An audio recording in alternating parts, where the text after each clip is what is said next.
Assieds-toi, maintenant lève-toi. Tourne-toi, marche jusqu'à la table, attrape-moi ça et reviens ici. Allez, vas-y, retourne dans l'autre pièce maintenant. Capricorn Clark a témoigné et nous allons voir ce qu'elle a raconté. Elle était le bras droit logistique de P. Diddy et elle gérait toutes sortes de choses. Le cash, les fêtes privées, les freak-offs. C'est elle qui discrètement effaçait les traces de Diddy après les freak-offs, mais aussi qui installait des perfusions pour les participants. Et elle décrit une scène surréaliste. Ce jour-là, il y avait Lauren London, une actrice et amie de Clark, ainsi que la chef privée Jourdan qui était au fourneau. Et Diddy était plutôt détendu, mais il avait quand même sa petite tête de c***. Il arrive et dit aux trois femmes, « Vous savez quoi? Si vous n'avez pas d'homme, c'est parce que vous n'êtes pas assez docile. » Et il ajoute, « Laissez-moi vous montrer quelque chose. » Il appelle Cassie depuis le couloir et devant tout le monde, il lui dit, « Assieds-toi, maintenant lève-toi.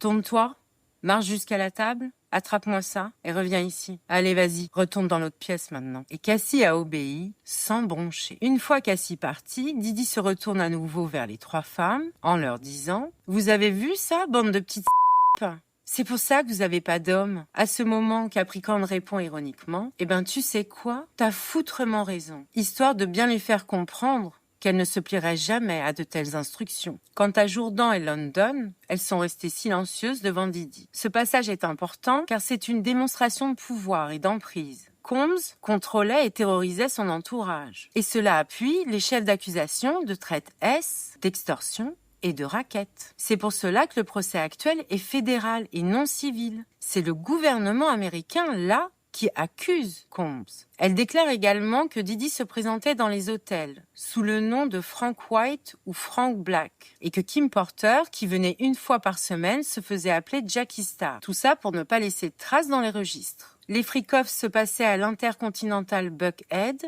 ou au Beverly Hills Hotel à Los Angeles. Et elle explique qu'elle devait préparer systématiquement un sac contenant un appareil photo, des mini-caméras, plusieurs bouteilles d'huile pour bébé et plusieurs bouteilles de lubrifiant. Car c'est elle qui organisait pour Diddy les séjours hebdomadaires de Kim, Cassie et d'autres. Et après chaque freak-offs, elle nettoyait la chambre et il y avait pas mal de dégâts, surtout avec huile de bébé. Et le plus important, elle vérifiait de ne rien laisser de compromettant. Clark a confirmé également que Cassie restait plusieurs jours à l'hôtel et qu'elle lui préparait des perfusions intraveineuses pour l'aider à récupérer après chaque freak-offs.